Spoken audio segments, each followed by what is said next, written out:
What's going on, guys? We are back. Sports Moods.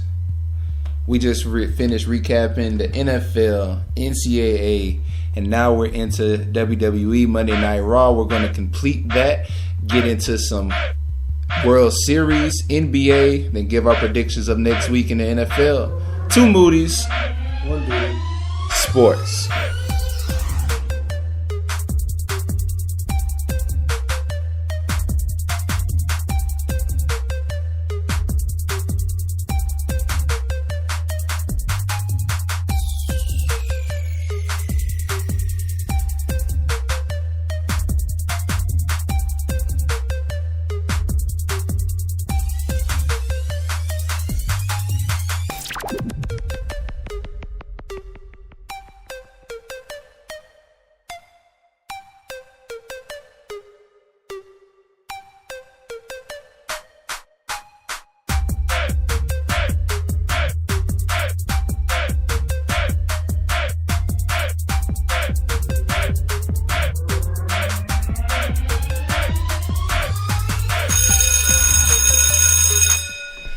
What's going on, guys? We are back to complete and finish, wrap up, whatever you want to call it, with Monday Night Raw. Before we took our last break, I was probably leaving a sour taste in your mouth as we talked about this very bad mood, putting trick or street fight between Heath Slater and Rhino versus the Good Brothers, Carl Anderson and Luke Gallows, which, if you didn't pay attention to the recap I was making before we ended, Heath Slater and Rhino did win because Luke Gallows distracted himself by putting on a pumpkin on his head backwards, and Carl Anderson got put through a table. That was it. That's how it happened. So now that we're past that, The Miz is still backstage trying to gather up a team. And now he finds Sheamus and Cesaro to tell them about, what's happened, how he went to talk to Kane, and, they tell him to calm down, and that, they don't believe that Braun's back. He couldn't have recovered that fast. And so the Miz is like, well, I'm just glad that we have a strong team or whatever. And both of them unanimously go, team? Oh, my brother, you are on your own. And so, in shock, The Miz is calling Curtis Axel, tells him and Bo that to pack their stuff up because we're leaving right now. So, going back into the ring, we see Elias, who's trying to sing about how he thought he injured Jason Jordan and put him out of action last week with his guitar, which obviously he has a new guitar because he destroyed the last one upon the arm of Jason Jordan. But in comes Jason Jordan. He takes a quick little gesture at his arm to show that, it's a little mark right there, but he's good to go, and he's coming down to fight. So he goes in. Elias tries to take a swing at him with the guitar. He missed, and Jason Jordan takes him down. He's beating him up, and Elias escapes. He finally rolls out the ring, but he leaves this guitar. So Jason just gently props it up from the corner, and he stomps it into pieces. It was actually a pretty good pop for him. This was one of the other situations where the crowd, he kind of won over the crowd. I don't know if it was Jason winning over the crowd or the fact that the crowd was just happy to see that Elias's guitar was destroyed and that he couldn't play it for that week. So they're still slowly trying to build Jason Jordan. I feel like they've realized, though, that it's going to take longer than they wanted it to be, besides them just trying to shove Jason Jordan down everybody's throat. Now he really has to work for it. And I feel like the crowd is slowly coming into it. And, like I said, it's spots like these where you don't know whether they're chanting for him or just because they did something that they wanted someone else to do. And it's just the fact that Jason was there at the right time. But either way, he's getting the right cheers.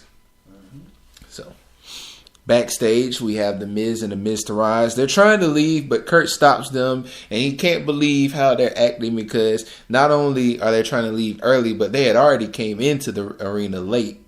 So he's like, no, he's like, you're not leaving, and he's like, you're going to stay until the end of the show, or else. So that's how he leaves that, and the Miz looks like a child who just been told to go back to his room as they start to walk back to their locker room.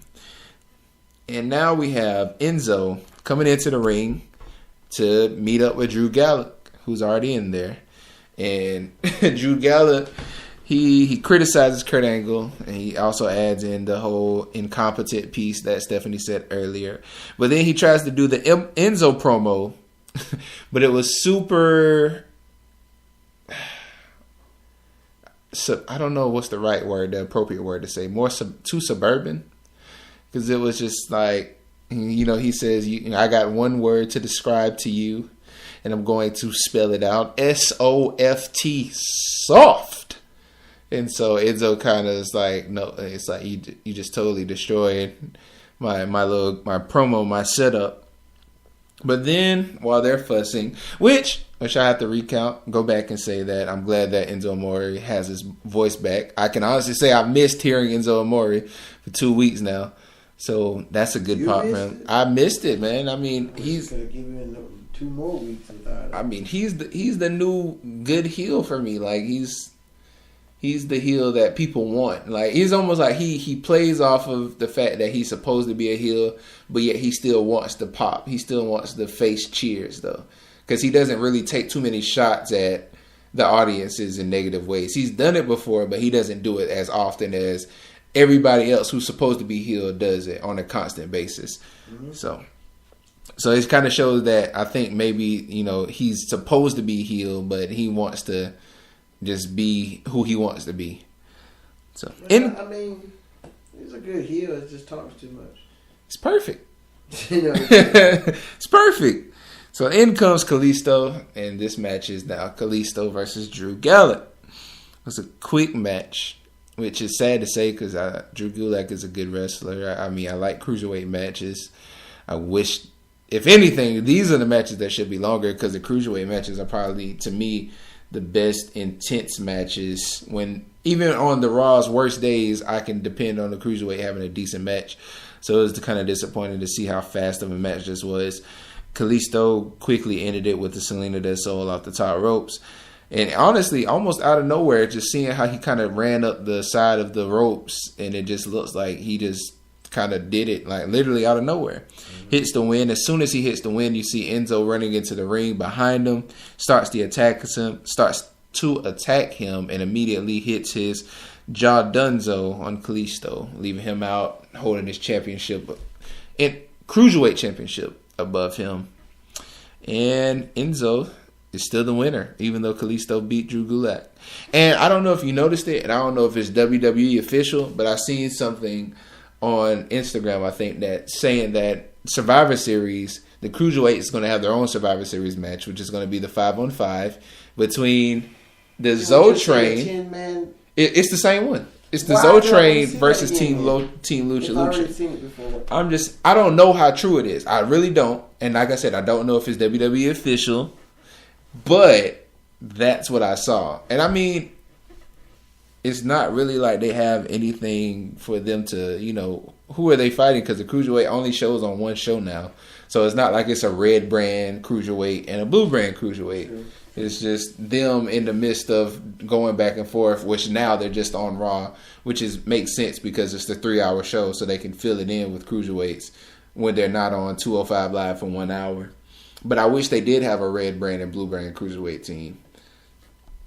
And if not, they can at least have a Cruiserweight title match between whoever, which I don't want to see Enzo versus Kalisto again. I really don't, honestly.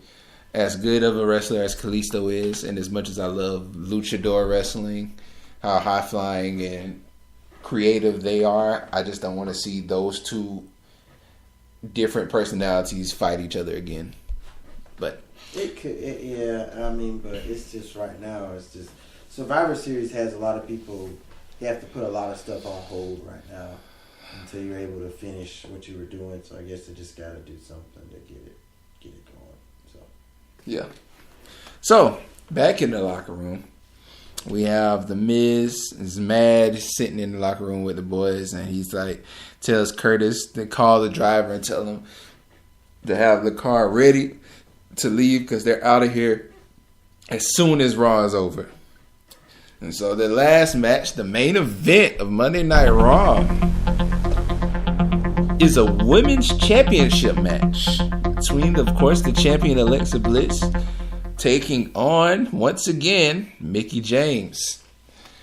And this match was pretty okay. Oh, no, man. It was an okay match.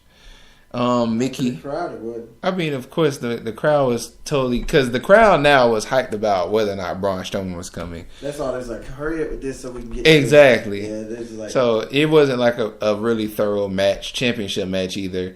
They did have a couple of spots in between, but still, Alexa Bliss won by punching Mickie in the face. Yeah, that's what I was saying. She didn't even hit her signature. Yeah, there was no signature to her, no finisher. It was just after a little rally between the two, Alexa punches her in the face or elbows her in the face. However, part of her arm came across her face. That was it. Knocked her out, and that was the win. So that can show that, I mean, I feel like another situation where WWE Creative didn't have that much thought into that part more so because they were still trying to feed into the storyline that was in the background, which was, I mean, I guess you can arguably say that was more important at the time, but arguably, because I would have loved to still see a good women's title match, albeit, like you said, the crowd was totally uninvolved during this match. They could care less. Yeah, they really didn't. So we have backstage. Immediately once they hear Alexa's music going on, Miz and Bo Dallas and Curtis Axel have their suitcases and they're running out to the garage area and to their limo. They're stuffing their stuff in there as fast as they could. Once they get into the limo, Miz kind of breathes a sigh of relief and was like, "I told you guys not to worry." And so, but before they can pull off, you see a red garbage truck backing up in front of the limo, and so they notice it. They're all trying to get out the car, but for whatever reason they can't get out the car. If the doors are locked somehow, I guess maybe the driver was into it or in on it for Braun Strowman. So we see the garbage truck open up and you see all this trash pouring out. It almost kind of was a horror film reminiscent, that they're frightened, they're still trying to fight out, and you just still see more trash pouring out of the garbage truck. And then they pause, and then all of a sudden you see Braun Strowman rise from in front of the limo, and then they are finally able to get out the car. And then now it's a chase as Braun runs on top of the limo and chasing them into the ring. But before all three of them can at least get to the stage, you see Bo Dallas get thrown onto the stage from behind, from back in the scenes. And then Braun comes out, and he's just basically going through everybody. He's trying to put Miz through the announcer table. The Miztourage, kind of attacks, and now he throws him down the ramp to the ring. He's attacking everybody. Curtis Axel saves the Miz from a power slam, but he's left in the ring alone. And Braun Strowman hits him with 4 power slams. No, yeah. 4 power slams. Then he takes him up the ramp and power slams him through the announce table. And that's how we end Raw. That is Raw, ladies and gentlemen. D. Moody, how do you rate Raw this week? You really want to rate it? Yes.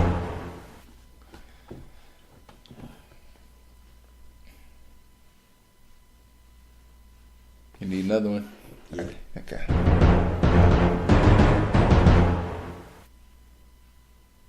Three out of 10. I knew it. I knew it. 3 out of 10. It just was not intriguing for me. The whole thing with Stephanie was like, why are you here? It makes sense now. It makes sense for her to be here, but I'm like, you hadn't been here in months, so why do you care now? And it's like, then you want to come bring your ultimatums and stuff because Shane did something to you. But here's the idea. This would explain it. All right, she hasn't been there in months. A, because she was put through a table. And her being the innocent, dainty Stephanie, she needed time to recover. And B, in her absence, she had the great Kurt Angle, who was doing a phenomenal job, as she stated, which is why she felt like it was left in good hands until last week. Shane took advantage, and she felt like Kurt he let his guard down, and it really was a shot at not only Raw but Stephanie personally. So that's why after all this time she felt like she had to come back, because now she needs to grab hold of this situation before it gets any worse. I got you. It Boom. makes sense. The logic's there, but it still doesn't mean I care. I mean, I understand where she's coming from, but it's just like, at this point, like, let Kurt handle it. He already understood what he did. He knew what he did. He'd said it 1,000 times. Yeah. But I mean, I guess that was a way of her announcing the fact that Kurt's going to be a part of the match, which we pretty much all could figure out. Right.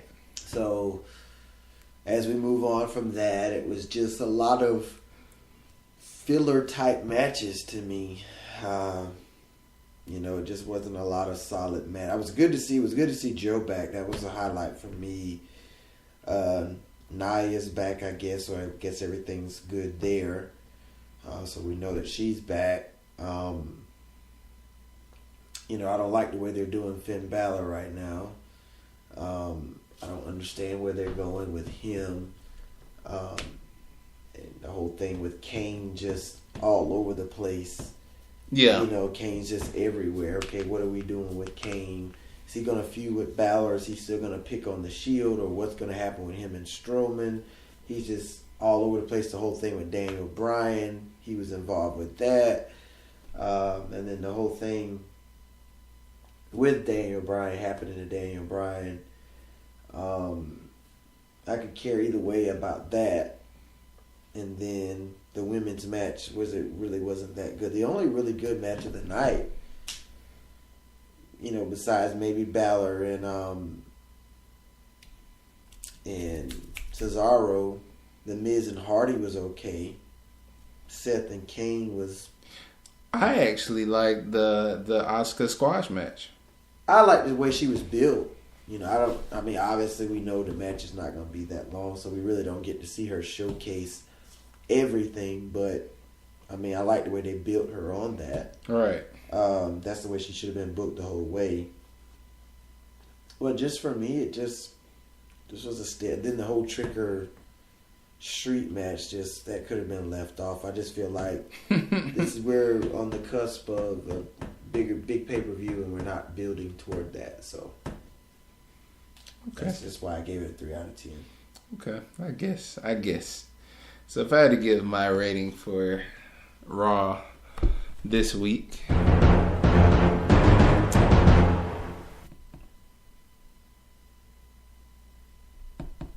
one more time, I'm gonna give it a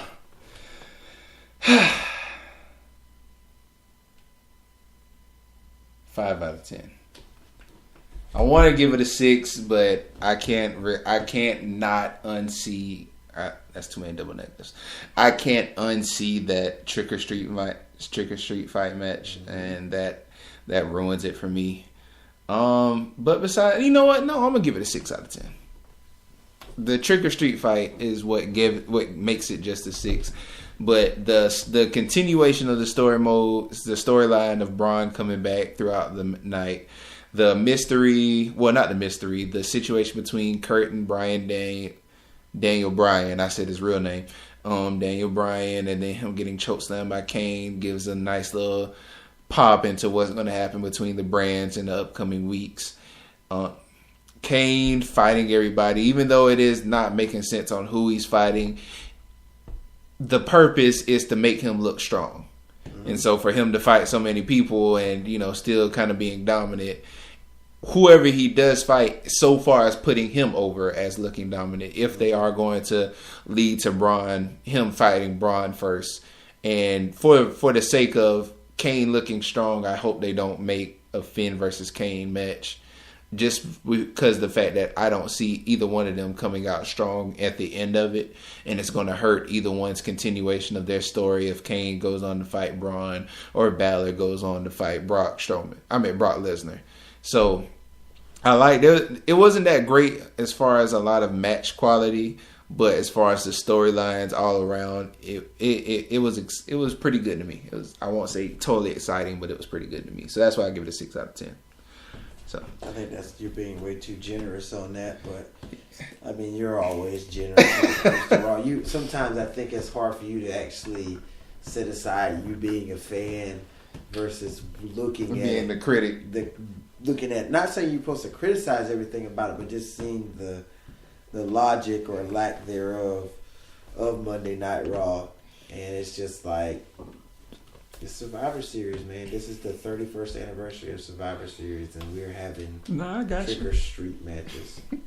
Like, but they have people to be invested in this whole Raw versus SmackDown, which you made the whole show about that last week, and then this week it's just like, oh, we'll take a week off from that, and we'll just do random stuff that just doesn't make sense, and we'll just. Oh man, the trick or street. We got 2 weeks. It makes sense. Survivor Series. We got 2 weeks. Come on, man. It makes sense because and then when you get a pay-per-view and it's garbage and they wonder why people are upset. No, man. About the product that the WWE's giving us because they're so uncreative. But anything else you got for Raw? That's it for Raw for me, man. That's it. All right. So where are we moving on forward now? I think now we're going to give a quick and more in-depth recap on the World Series, what's going on tonight, as well as just how the series, have been so far. And I'm going to give a little bit on what's going on in the NBA, which I guess that's a good segue. Going on with what's going on in the NBA so far, start out the season, maybe, even though it's still way too early to give all of our standings, just seeing who's at the top of their respective conferences. And then we're going to end, of course, as always, with the NFL predictions for Week 9. We are Sports Moods, 2 Moodys, 1 Duty. Sports. We'll be right back.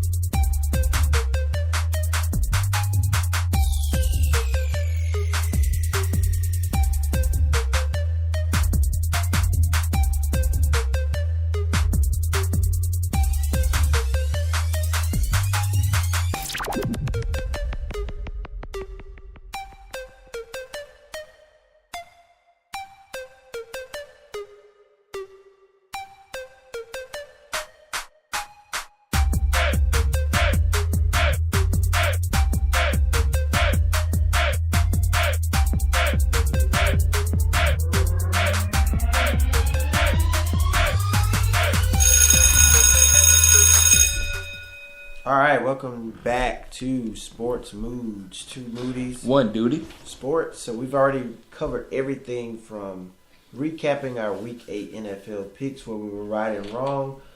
We talked about some college football rankings and the college football playoff and how that is shaping up as we move toward that coming up in January. And then we got into some WWE action with Monday Night Raw, reviewing how Raw went. No SmackDown Live because of while we're in the middle of our podcast, SmackDown Live was going on. But, we'll still get a chance to talk about that possibly next week's podcast about how that went. Once we get to actually see the show, what happened, and be able to make our opinions on what took place. Now we're just going to get into some quick MLB stuff right now. Right now, the last update we gave you, the Astros were winning 1-0. Right now, the Dodgers since then have added 3 runs to take a 3-1 lead in the game. We do know this is an elimination game possibly for the Dodgers tonight. If the Astros do win the game tonight, they do clinch the World Series championship for the first time in their franchise histories. But the Dodgers, seems like they have other plans right now tonight, looking like they're trying to force it to a Game 7. The Dodgers did score 2 runs in the 6th inning and then added another in the 7th. So it's a 3-1 lead right now for LA with about an inning and a half to go. Looking to try to hold serve at home to force the Game 7. In the game, the runs were scored for the Astros by their center fielder Springer, who has 2 hits in the game and an RBI. He had a double in the game, which scored. He batted a run in, and also he was the reason why they scored the only run that they have. For the Dodgers, we've seen some RBIs by Taylor and Seager in the game, as well as Peterson, their left fielder, who actually had 1 hit and scored a run in the game as well. Also, Barnes, the catcher, had a hit in the game and also a run scored. And then also a run scored by second baseman Chase Utley. So right now, the Dodgers have the 3-1 lead. We had Hill go about 4 innings worth of work. He did give up 4 hits and 1 earned run, and he had 5 strikeouts in the game for the Dodgers. And then for the Astros, Verlander, 6 innings pitched, 3 hits that he gave up, 2 earned runs, and 9 strikeouts in the game. So those are your 2 starters for Game 6 tonight. And we'll keep a close eye on this before the podcast is over. Right now we're in the bottom of the 8th, and reveal to you who potentially walks out with this victory. Will be going to a Game 7, or will there be a World Championship celebrated tonight by the Astros? All right. And before I get into the NBA action for the night, like we said, we don't know as far as the match outcomes from WWE SmackDown. But while D Moody was sharing with you the World Series recap, I was able to go on WWE's Instagram page and see that we do know 3 additions to the SmackDown team. The SmackDown Men's Blue Brand team for Survivor Series. Shane McMahon, of course, which we kind of seen coming, will be the captain. And Bobby Roode and Shinsuke Nakamura are all the first 2, the 2 adding on to the SmackDown, because we know last week Randy Orton was the first addition. Mm-hmm. So the SmackDown's team is almost pretty much complete, having Shane captain, Randy Orton, Bobby Roode, Shinsuke Nakamura. They're just really missing 1 spot. So I guess that explains that Bobby Roode won his 2 out of 3 pinfalls match with Dolph Ziggler, and Shinsuke defeated Kevin Owens. So just a little insight. If you weren't already watching it, that is what happened in SmackDown. We'll be able to, like D Moody said, we'll get into it in depth next week, and due to the fact that we haven't watched it yet. So for tonight in the NBA, we have some actions going on, and all games are finished except for the game going on right now. As the Detroit Pistons are in LA to take on the Lakers, and they are down right now at halftime, 45-58. The Lakers are winning right now. Leading the front on their side is between Lopez with 8 points and Nance. I'm gonna go and find his Larry Nance Jr. I had to make sure I had his name right. 8 points, 7 rebounds, 2 assists. Lonzo does have 7 points, 1 for 2 for 3, 4 rebounds, 1 assist. On the other side, we have Reggie Jackson leading the points on the Pistons sides with 11 points, 3 rebounds, and 1 assist. Behind him, we have Tobias Harris with 9 points and 3 rebounds. That is the only current game. The games that have ended is the Indiana Pacers defeating the Sacramento Kings 101-83. The Phoenix Suns beating the Brooklyn Nets 122-114. And the Oklahoma City Thunder beating the Milwaukee Bucks 110-91. Paul George led the front on the Thunder side with 20 points and 3 rebounds. We have Russell Westbrook with 12 points, 9 assists, 10 rebounds, so he didn't have his triple-double tonight. Carmelo Anthony having 17 points, 8 rebounds. And Steven Adams with 14 points and 11 boards, so 2 people with double-doubles. On the Bucks side, we have Giannis Antetokounmpo pretty much having the major difference for the Bucks side with 28 points, 8 rebounds, 3 assists. The only person behind it was Chris Middleton with 9 points. He went 0 for 5 from threes with 7 rebounds and 2 assists. That's what's going on in the NBA as of tonight. And like we said, it's too early to really kind of give just the entire standings of the NBA right now. But as it stands, the top teams of each respective conference, East side and West.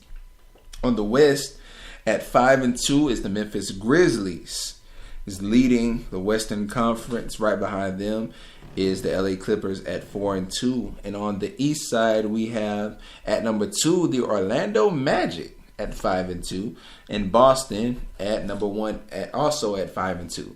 And it's also should be noted that for the Boston Celtics, they started their season 0-2 and now have rallied for 5 straight wins. But like we said, it's an 82 game season, so I mean this is way too early to call any promises for the teams right now. But just as it stands today, these are what stands at the top of each respective conference. And I just was looking at the other day because I actually posted on our page the standings as of yesterday. A lot of that's probably changed from today with the games taking place. But yesterday, 13 days into the season, we saw the who was it? The Cavaliers. Right now, currently, as of yesterday, I don't know if that's changed, ranked right now 10th in the Eastern Conference at 3-4.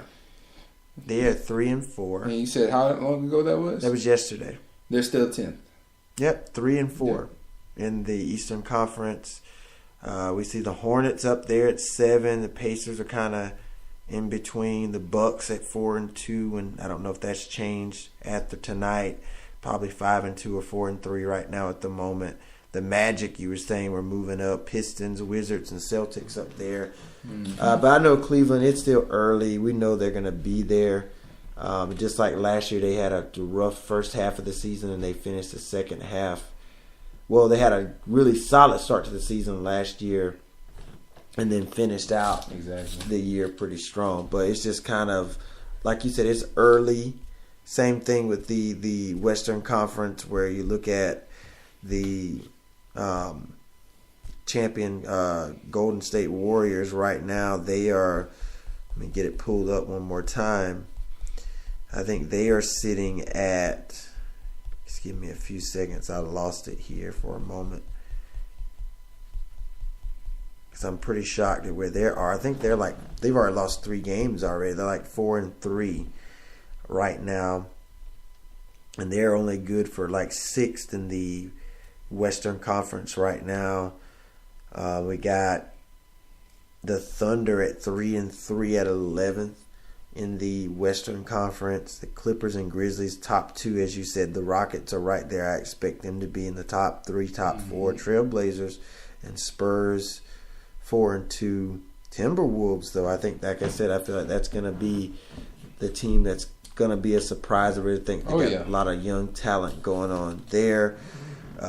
With Jimmy Butler being there, Karl Anthony Towns. Utah, even without Gordon Hayward, 3-3. So it's like you said, it's really early. Surprised at the Mavericks at 1-6 being like one of the worst right now. And the Kings at 1-5. And then we see the Pelicans at 3-3 with, so it's just, like you said, it's just only 2 weeks into the season, so a lot can't be decided this early into everything. So still a young season. A lot still can happen. I do like the way the Celtics rallied out of that 0-2 hold after they lost to Gordon Hayward the first night of the season. Hopefully Kyrie can continue to carry that team and they can do some good things. Yeah, and I also know it's pretty unlikely, but I hope that Gordon Hayward can find a way into this season this year, which, considering how bad of an injury he suffered on, the first game, everybody pretty much indicated that he was out for the season. So maybe, hoping that Boston can make it back to the playoffs this year, maybe that doesn't mean that Gordon can't make it, to the playoffs if he is in fact out for the season. So, but that's, unless D Moody, you have anything else on the NBA? Right now I don't. I just kind of like I said, it's just really early to really, for me, I've been watching it. I mean, I've been kind of watching Lonzo pretty closely. He's been kind of up and down. I still think he's got to get his bearing, get his feet wet in the NBA. I think we'll start to see better performances out of him going forward. I do like what Ben Simmons is doing in for the Philadelphia 76ers right now. I think he recorded his first triple-double a couple of games ago, and he's doing some really good things right now for the Sixers. Just some of these young players that's coming out of the draft, or seeing how they're fitting into their franchises and just how they're impacting the league right now. We do know that there's just been a lot of crazy things happening with ejections. We've seen Curry and Durant get ejected from a game a couple of weeks ago against the Pelicans. Altercation with Draymond Green and Bradley Beal. Yeah, Draymond Green and Bradley Beal. Some hefty fines came down there for that little altercation. So it's getting testy here pretty early into things, but still a lot of season left to go. And it'll start getting more clearer as we usually after All-Star break is when you start to see the teams emerge from the pack. So I can't really base it off how it looks right now. You look 2 months or 3 months from now, it's going to look a whole lot differently than what it does right now. Yeah. So that's pretty much it for what we have in other sports for the World Series as well as the NBA season. We hope to see if anything's changed with the World Series as of right now. I'm gonna check that. And at the top of the ninth, we see the LA Dodgers are up 3-1. They're still holding on. They're trying to force that Game 7. I mean, last game, man, was a crazy. I've never seen a baseball game go that long. I think it was like 5 hours and 19 minutes. 13-12 game. The Dodgers were up by like 3 runs on like 2 separate occasions. The bullpen came out early. Like there was just a lot of pitchers who got a lot of work in that game. And a lot of them are working off short rest as well. So like you pretty much have to break the bank when you have a game that's busted that wide open. Right. And obviously your starter can't go the full distance, and then you got to start pulling people from your bullpen to come in and pitch. And a lot of these guys are overworked, and you want to see which team is going to be able to outlast the other team, because a lot of them are fatigued from the back-to-back games and the long 4-hour, 5-hour games, and then having to play the next night and then travel a day and then come right back and do it again. So the Astros had some really good momentum going coming into this game, but it looks like the Dodgers are going to try to force that Game 7 tonight. Yes, sir, man. So we are going to take our final break. When we come back, we will end with our NFL Week 9 predictions. Will this be the week that D. Moody reigns victorious as Guru of the Week, as well as Guru of the Season? We'll tell you who we got when we come back. We are Sports Moods. 2 Moodys. 1 duty. Sports.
What's going on, guys? C. Moody here, always with D. Moody. We are Sports Moods, 2 Moodys, 1 duty. Sports.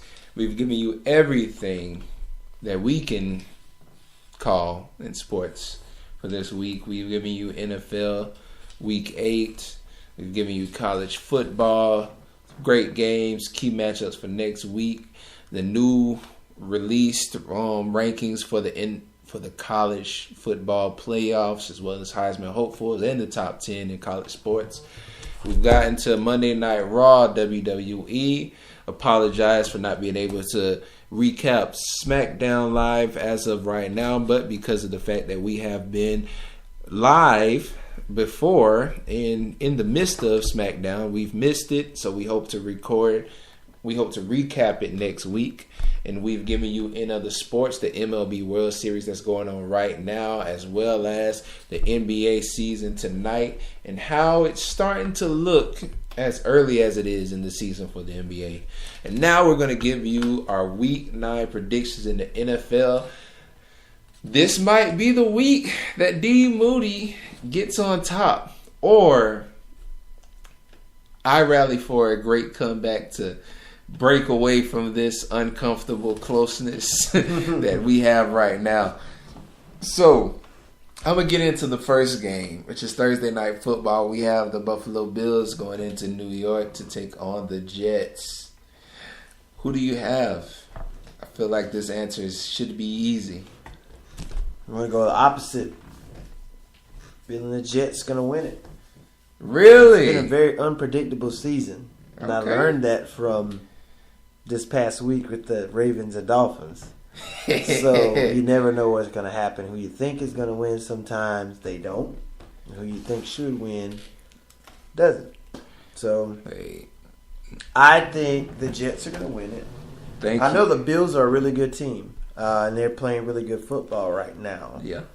But I think if it comes down to it, if it's close and it goes back and forth, these are two divisional rivals. So, I mean, they know each other better than most teams would. So I'm going to say the Jets get it done. They've been losing a couple games in a row. I think eventually this losing streak has to end for them to stay relevant in the AFC East race or possible wild card contention. So I'm going to go with the gang green to get it done. I know last week I missed the Thursday night game. This may be the one I miss again this week. But I just feel a funny feeling about this game. I do know Kelvin Benjamin's coming over. It is a short week to join a new team, so I don't know how well if he's gonna have an immediate impact on this game as of yet. Tyrod Taylor is a pretty good quarterback. LaShawn McCoy, they're gonna have to be able to stop him. They cannot allow him to have a breakout game. The Jets defense really need to step up. Maybe they can take the ball away a couple of times. And I like what McCown is doing. Even though they're losing, he's still putting up really good efforts in the games. He's really, playing really well at the quarterback position. They just need to try to translate it into wins. So I'm going Jets. Let me go ahead and write Buffalo for you. Yeah, you can go ahead and put Buffalo down. All right. I'm going Bills. Going Bills, okay. Yeah. I'm not going to. Hey, look, you really have a strong passion about who you chose, and it really is a possibility because, like you say, it really has been an unpredictable season. So, well, luck to you. Because remember, we missed the last two Thursday night. Well, you got it right. I've missed the last two Thursday games. The Chiefs and the Raiders. I thought the Chiefs would win. They didn't. Yeah. I picked the Dolphins. Miami. They didn't win. So hopefully I can end my losing streak on Thursday Night Football. Perhaps. Next game I have down is the Falcons and the Panthers, two NFC South rivals going at each other here, right in the thick of things in the NFC South division. So I'm going to go with Carolina this week. Hopefully we'll see a much better defensive performance, and hopefully Cam Newton can kind of have a breakout game and finally shake off get off the struggle bus a little bit and just kind of put together a solid performance. Atlanta's been up and down all year. You don't really know what to expect from them week by week. As you said, they're not that team that we saw last year who made that run to the Super Bowl. True. So I just think Carolina at this point, who's the best between them right now, I would have to go slightly Carolina just because of how well their defense plays. Now, I do know Atlanta has a lot of weapons offensively, and when Matt Ryan has the necessary time to throw the football, he can make really good decisions with the ball. But with me, I just feel like Carolina will pull this out some way, somehow. I'm going with the Panthers. Was it last year that Atlanta was like on the road of being undefeated, and wasn't it Carolina that gave them their first loss? Mm-hmm. No, I think it was the other year when the Panthers were undefeated. They were like 14. And Atlanta gave them the first year. Yeah, okay, yeah. All right. So that helps my answer. So I feel like even though like I still stand with the fact that the Falcons aren't the Falcons that they used to be. But I feel like this little Southeast game between the Carolinas and Georgia it's not a personal, it's not like a rivalry, but it has some tension in between it. It's a rivalry in a way. It's kind of sort of is. I'm gonna go Atlanta. I think I'm gonna go Atlanta. You going Atlanta? I think I am. Okay. I feel like even though their defense on Carolina's side is a pretty good defense, I don't see them stopping Matt completely. I feel like the Falcons' O-line is decent. I'm not going to say it's good enough. I will say that they will get to Matt Ryan. And on the other side of the ball, I feel like Cam Newton's going to struggle against the Falcons secondary. And then considering the fact that they did give up Calvin Benjamin as well. Really wasn't. I mean, like you said, he wasn't having a great year, but still, you have a 6'6" receiver. And, I mean, he's almost, even though he wasn't targeted nor, had very much impact on recent games, except here and there. I feel like it's going to show that they're missing that key, because if anything, he was a target that can distract from other people being open. True. So, all right. So you taking Atlanta? Yeah, I'm taking Atlanta. Cincinnati versus Jacksonville. I'm going Jacksonville just because of the way their defense has played. I like the energy around this team.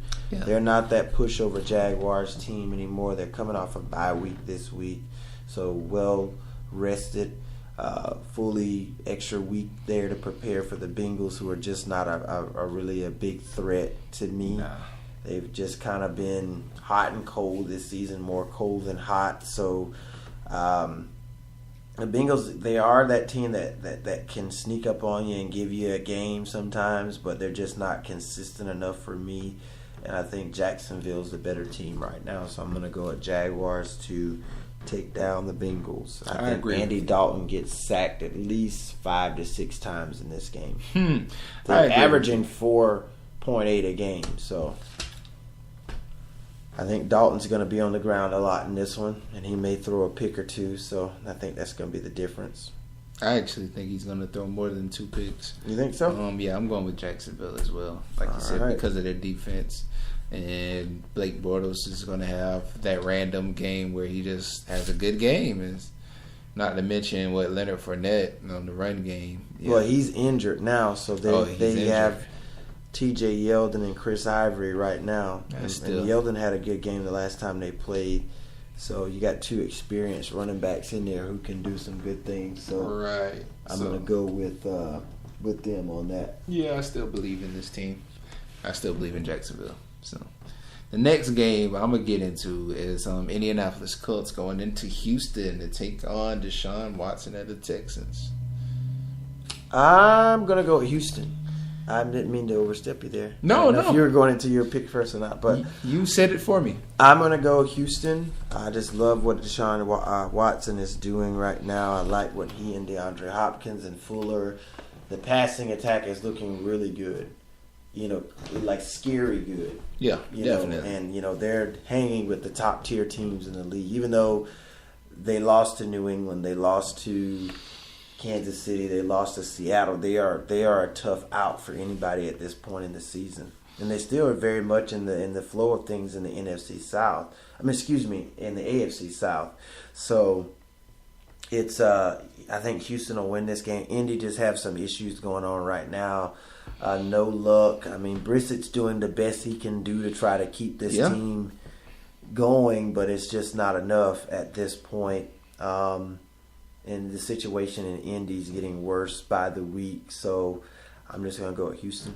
I agree with everything you said. Deshaun Watson looks like he's just on a path of doing great things, and Indianapolis is not going to be the team to slow him down. Even though the Colts have been surprisingly playing well, albeit they still don't have enough to win games. But they have had some good performances. Like I said, Jacoby Brissett is doing the best he can, and it's not enough, but it's still really good performances from him. But he's gaining the experience from it. Definitely. But yeah, I'm going Texans.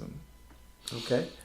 Next game I have your team, the LA Rams, taking on the New York Giants. Who you got?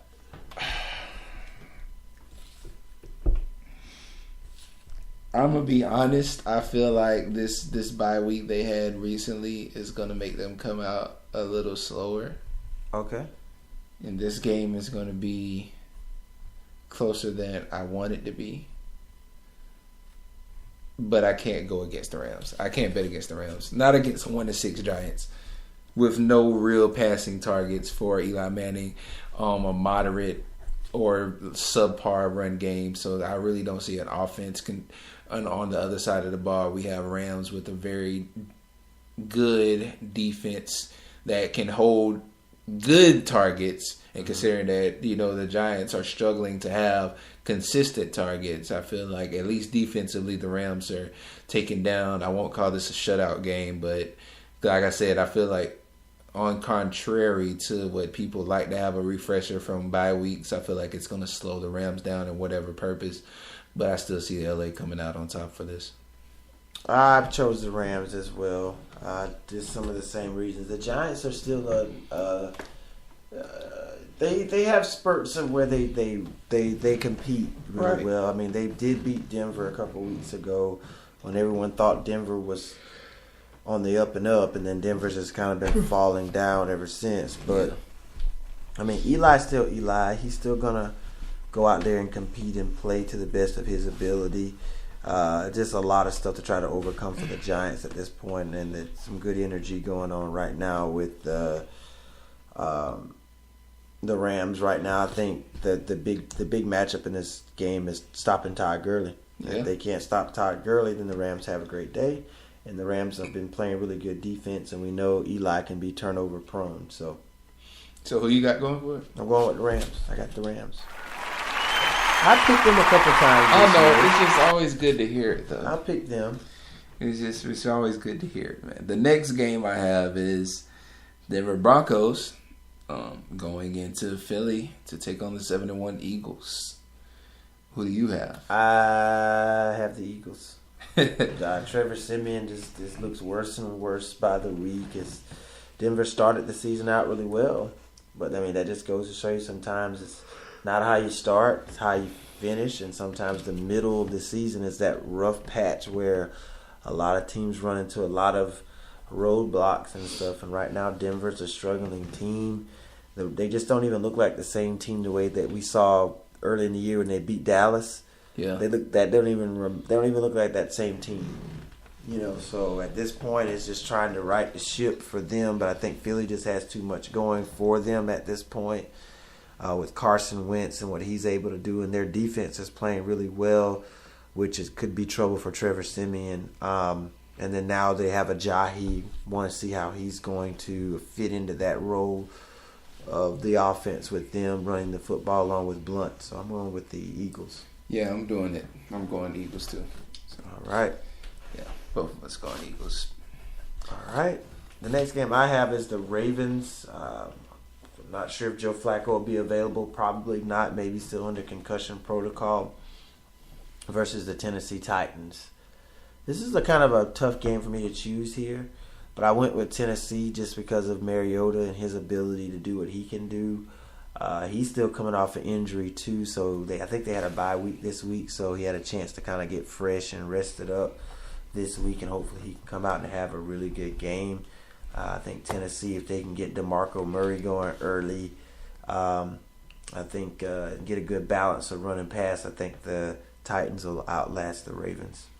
Defense wins games. I'm going Ravens.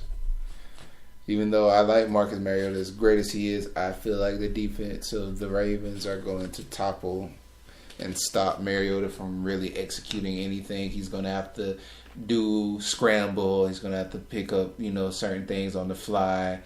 DeMarco Murray, he may have a decent game, but I don't see much from the offense of the Ravens. Like I said, you don't know about Joe Flacco and their backup quarterback Ryan Mallett. Even though, like I say, he has been in the league for some time. I don't know how well he's going to perform. But if either one can play to a decent amount, I don't see the Tennessee Titans defense doing much of an effect against the Ravens offense. And I do feel like the Ravens defense are going to pretty much shut down the Titans. So I'm going Baltimore. Okay. Yeah. Next game I have is Tampa Bay versus the New Orleans Saints. Can the Bucs finally put an end to their losing streak by ending the Saints' winning streak? Oh, snap. I missed that. I didn't write that game down. Look at there. So you got the Bucs versus the Saints. Mm-hmm. Okay. Who you got? I'm going Saints. I'm still drinking the Kool-Aid until they give me a reason not to drink the Kool-Aid anymore. So, I just like what their defense is doing. Drew Brees is still showing, despite his age, that he can still go out there and sling it. And Ted Ginn Jr. has been stepping up really good for the Saints too, as of late. So Mark Ingram's been running the ball well. So has Alvin Kamara. So I like what the Saints have going right now. I think they continue it. Okay. I think I'm going to agree with you. I'm going to go with the Saints this week.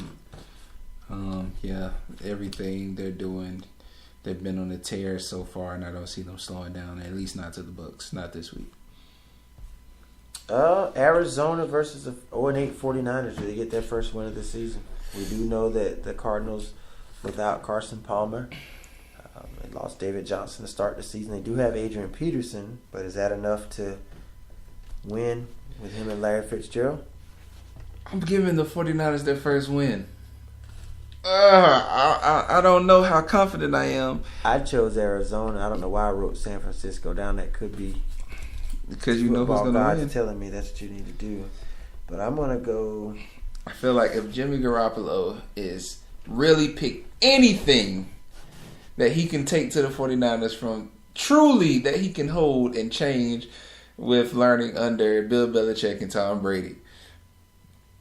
This team, I'm not going to say this team is going to turn around in this season, but to beat... it's long overdue for the 49ers exactly. to win, so I'm still going to Arizona. You're still going to Arizona? I understand, but like you said, the Cardinals are pretty much a limp team.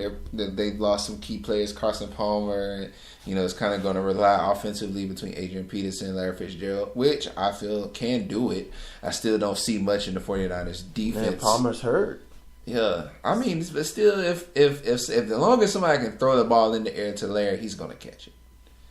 I'm confident on that part, but I'm giving this the 49ers first win just because of the fact that Carson is hurt, and by chance, whoever the quarterback is can't get it to Larry Fitzgerald or the other receivers. So. This is my risk game. Okay. So the next game I'm gonna get into is Kansas City Chiefs 6-2 going into Dallas to take on the 4-3 Cowboys. I'm going with Kansas City. No Zeke, no win. No Zeke, no win, huh? I agree with you. I'm going Kansas. I just still think, even though they've taken 2 losses this season, they're still as complete of a team as any. They're right there behind the Eagles. I feel like those are the 2 main teams of the season right now. And the Cowboys, even with Zeke in, possibly dealing with the fact that they've been dealing with those legal threats and all this stuff, been damaging their team's chemistry. So that could be a cause to why they've been up and down this season. But I just don't see them beating the Chiefs right now. Okay. Next game I have is the Redskins taking on Seattle and Russell Wilson. You got a new linebacker and a left tackle in Seattle as well. Not like Russell's a pocket passer anyway. Yeah, so I even though the Redskins, man, they're a really shocking team. They, like I said, this can be a trap game. honestly. But I'm gonna go Seattle. I went Seattle too. I think Kirk Cousins can put up some numbers, but a lot of times it's always in garbage time, it seems, when the game's out of reach and he's on the comeback trail. Right. So those numbers can be a little bit misleading at times. They're definitely gonna have to score some points to try to beat Seattle, and then it could be an opening though. Maybe Houston reveals some things about Seattle's defense that a lot of teams couldn't do. But I mean, I don't really see Kirk Cousins being the scrambling type. So I just think that Seattle will get the job done. Okay. All right, and go ahead. No, I was gonna say the next game is the Oakland Raiders taking on the Miami Dolphins. They've let me down so far the last few times I've went their way, but I'm sticking with them for this week. I'm going Oakland. I'm going Oakland too. Yeah. I don't really know what Miami has going on right now. They've been the many faces of the Miami Dolphins this year. Yeah, definitely. So, I mean, they have been one of the more successful teams over the last year or so. But, I mean, right now, Matt Moore, hopefully now that he's had a full week to really prepare for a team, hopefully he comes out and plays better. I think Derek Carr has a bounce-back performance. Beast Mode is back this week. Yep. I'm just waiting on him to have a breakout game. So this could be it. Go to Oakland. This could be it, man. Mm-hmm. And Monday Night Football.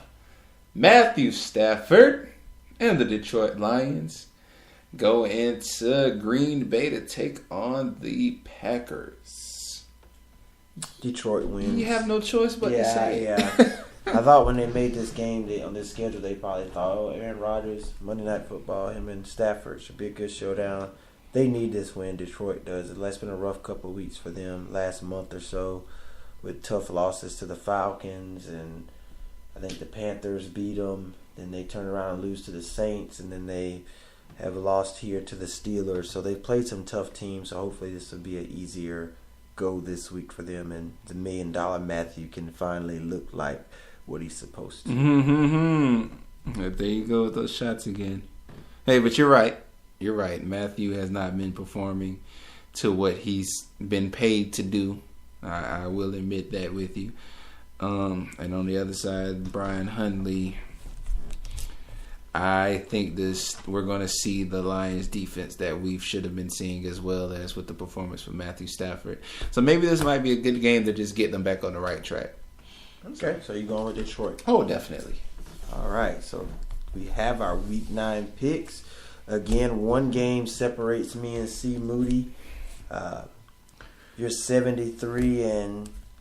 I am currently 73 and 46. And I am 72 and 47. Yep. On the season. Again, I started 5 and 10, so this could be my week right here. Could be a shift of power here. We got 4 different games. 4 different games, so it could be a lot. This week is a lot trickier this week, and like week to week is hard. Sometimes you try to judge it off how the team played the previous week, and that has no bearing sometimes on how they play the next game. So it's kind of hard to kind of determine how it's all going to go. But it's for the sake of picking, it's been a very tight race between me and C. Moody all season. So we'll see how it all pans out next week when we review it. Big update right now. The World Series is heading to a Game 7. Los Angeles Dodgers come back to win it 3-1 to force Game 7 tomorrow night for all the marbles. All the marbles. I mean, somebody's winning tomorrow. Somebody's going to go home world champions. Somebody's going to go home a little bit sadder.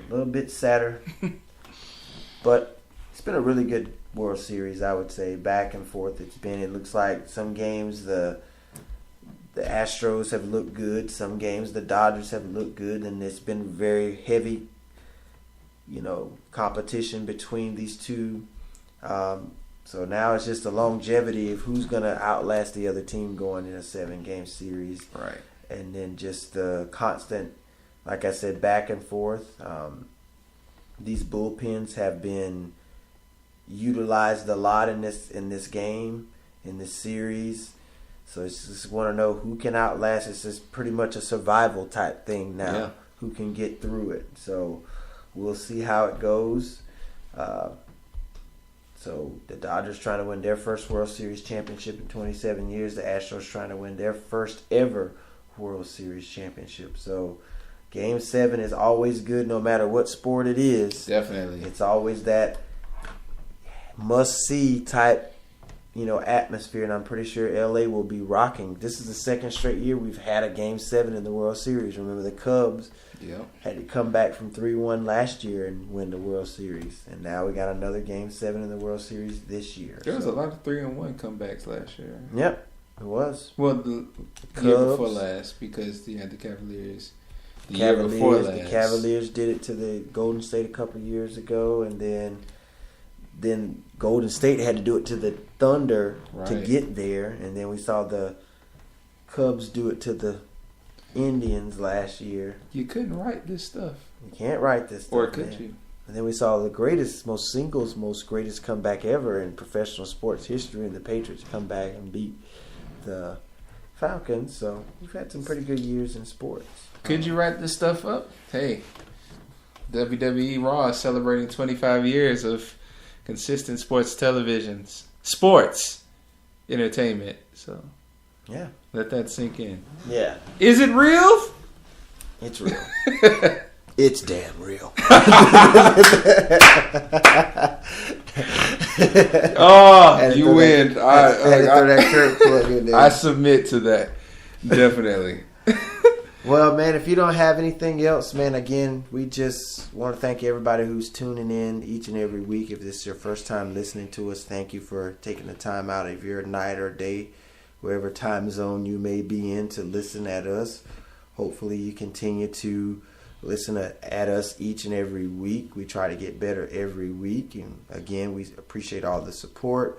The social media outlets on Twitter at It's Sports Mood, Instagram at It's Sports Moods, and we're on Spreaker, YouTube, iHeartRadio right now. So we've been doing this for about full 2 months now. So yeah, we've been enjoying it each and every week, and hopefully you guys enjoy it just as much as we do. And thank you for all the support. Yeah, definitely, man. And I know in this past week I've seen that we have viewers from New York, Charlotte, Ashburn, Virginia, as well as in our own state, Timmonsville, Little River. So for everybody who's watched it, not only in this past week or, at any time, if you're coming back to watch us or you continue to follow us, we truly appreciate it. And we also want feedback. So don't hesitate to let us know what we can work on, what we can adjust, what other sports you might want to see us talk about, want us to get into. If you want us to be more in-depth, less in-depth, whatever your concerned questions or comments are, we want them. We need them. We want to be better. We're trying to be your go-to in sports. We're trying to make a run for ESPN if they don't hire us before then. Mm-hmm. So, with that being said, I think all hearts and minds are clear. The doors of the church are open. And until next time, we are Sports Moods. C. Moody, as always, here with D. Moody. 2 Moodys. 1 Duty. Sports. Good night, everybody.